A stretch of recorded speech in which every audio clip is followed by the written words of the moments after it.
সকালবেলা উঠে ঘুম থেকে উঠে দেখি বৃষ্টি পড়ছে, তো মাঠে আর কাজে যাব না, তাই জন্য এই বাড়ির ভিতর দেখছি অনেক বড় একটা আতা নেওয়ার গাছ হয়েছে।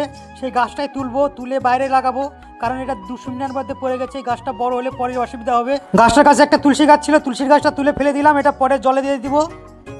এই আতা নেওয়ার গাছটার বয়স 2.5 বছর হচ্ছে। গাছটা তোলা একটু অসুবিধা হবে, অনেক বড় গাছ তো। তার মধ্যে একটা সুবিধার ব্যাপারটা কি, এই গাছটা হাড়ির মধ্যে বসানো হয়েছে, তাই জন্য গাছটা বাঁচার সম্ভাবনা বেশি। গাছটির মূল শিকড় মাটির তলে অনেকটাই চলে গেছে, তাই সম্পূর্ণ তো তোলা যাবে না, তাই কেটে রেখে দিতে হবে।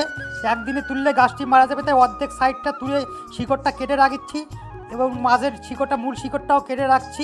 পরে গাছটা তুলবো নতুন শিকড় বেরোনোর পর। এই আতা নেওয়ার গাছটি অনেকটা ছোট মনে হচ্ছে মোবাইলে হয়তো, কিন্তু আসলে গাছটি অনেক বড়। গাছটির বয়স প্রায় 2.5 বছর। গাছটি অনেকটাই লম্বা হয়েছে। এখন গাছের গোড়ায় আবার পুনরায় মাটি দিয়ে দিব, যাতে নতুন করে শিকড় বেরোয়, কাটা শিকড় থেকে নতুন শিকড় বেরোয়, তাই মাটিতে ঢেকে দিতে হবে।